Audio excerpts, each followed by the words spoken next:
ఓం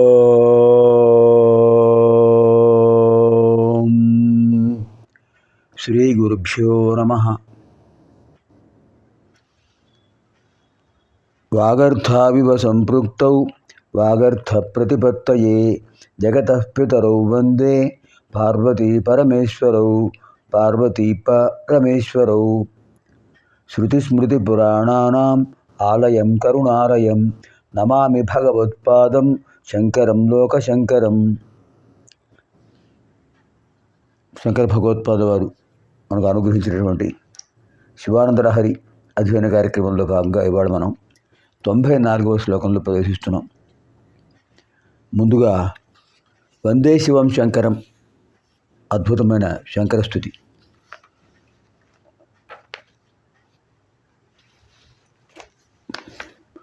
వందే శంభుముమాపతిం సురగురుం వందే జగత్కారణం వందే పన్నగభూషణం మృగధరం వందే పశూనాం పతిం వందే సూర్యశశాంకవహ్నినయనం వందే ముకుందప్రియం వందే భక్తజనాశ్రయం చ వరదం వందే శివం శంకరం. ఇక్కడ ద్వితీయ పాదంలో మృగధరం దగ్గర శశిధరం అని కూడా ఉంటుంది. శశిధరం అర్థం కొంచెం భేదం ఉంటుంది. వందే శంభుముమాపతిం సురగురుం వందే జగత్కారణం వందే పన్నగభూషణం శశిధరం వందే పశూనాం పతిం వందే సూర్యశశాంకవహ్నినయనం వందే ముకుందప్రియం వందే భక్తజనాశ్రయం చ వరదం వందే శివం శంకరం. ప్రతి పాదంలోనూ వందే అనే ధాతురూపం 2 సార్లు వస్తుంది. వందే నమస్కరిస్తున్నాను. కహ అహం వందే. కం ఎవరిని? శంభుం. శంభుం ఆనందాన్ని కలిగజేసేవాడు. ఉమాపతిం ఉమాదేవి భర్త. సురగురుం దేవతలకు గురువర్యుడు. శివాయ గురవే నమః అంటుంటాం. జగత్కారణం జగత్తు ఏర్పడటానికి కారణం ఆయన. పన్నగభూషణం సర్పములే భూషణములు. శశిధరం చంద్రుని ధరించాడు. పశూనాం పతిం పశువులంటే జీవులు, మానవులే కాదు మానవేతర జీవులు కూడా. సమస్త జీవులకు పతిం రక్షకుడు. సూర్య శశాంక వహ్నినయనం సూర్యుడు శశాంకుడు వహ్ని త్రినేత్రుడు. ఒక నేత్రం సూర్యుడు, ఒక నేత్రం చంద్రుడు, మధ్య జ్వాలానేత్రం అగ్నిహోత్రం. ముకుంద ప్రియం శ్రీ మహావిష్ణువు చాలా ఇష్టడైన ఆయన, చాలా ఇష్టడు. ఏకోదేవ కేశవోవా శివోవా. ఆయన హరి, ఈయన హరహ. ఇద్దరు మా దోషాలను హరించేవారే. భక్త జనాశ్రయం భక్తజనులకు ఆశ్రయం ఆయన. భక్తజనులు ఆయన్ని ఆశ్రయిస్తే వాళ్లకు మళ్ళీ జన్మ అనేది ఉండదు. వరదం వరం దదాతిథి వరద. ధర్మబద్ధములైన వరాలను ఇస్తారు స్వామి. వందే శివం శంకరం. శివం మంగళప్రదుడు, శంకరం శుభాన్ని కలగజేసేవాడు. అలాంటి స్వామికి నమస్కారం.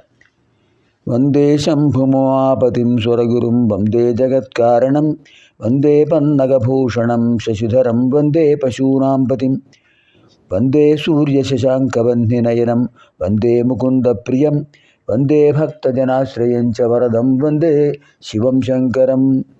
ఇప్పుడు మనం శివానందలహరిలో 94వ శ్లోకం. సా రసనా తేన యనే తావేవ కరౌ సయేవ కృతకృత్యః యా ఏ యౌ యో భర్గం వదతి క్షేతే సదార్చత స్మరతి. అద్భుతమైన శ్లోకం. దీన్ని క్రమాలంకారం అంటారు. సా రసనా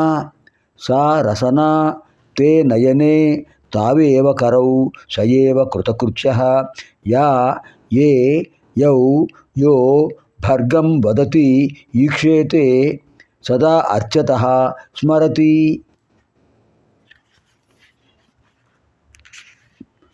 యా ఏది భర్గం పరమేశ్వరుణ్ణి వదతి చెప్తుంటుందో, ఆయన గురించి చెప్తుంటుందో. ఏమిటది? రసనా నాలుక. ఏ రెండు ఈక్షైతే చూస్తుంటాయో. ఎవరిని? పరమేశ్వరుణ్ణి. ఏమిటవి? నేత్రములు. యౌ ఏ రెండు సదా ఎల్లప్పుడూ అర్చత పూజిస్తూ ఉంటాయో, ఏవి? చేతులు. యహ ఎవడు స్మరిస్తూ ఉంటాడో, ఎవరు? భక్త. ఇప్పుడు క్రమాలంకారంలో చూడండి. సా అదే రసన నాలుక, శివుణ్ణి స్మరించే, శివుడి గురించి చెప్పే నాలుకయే నాలుక. తే ఆ రెండే నయనే నేత్రాలు, శివుణ్ణి చూసేవే నేత్రాలు. తే ఏవ కరవు శివుణ్ణి పూజించేవే ఆ రెండే చేతులు. సయేవ ధన్య వాడే ధన్యుడు. ఎవరైతే స్వామిని పూజిస్తుంటాడో, స్మరిస్తూ ఉంటాడో, చూస్తూ ఉంటాడో, ధ్యానిస్తూ ఉంటాడో వాడి జన్మ ధన్యము. ఎంత అద్భుతం చెప్పారండి. అంటే మానవులు సర్వేంద్రియాలతో పరమేశ్వరుని అర్చించి కృతార్థులు కావాలి.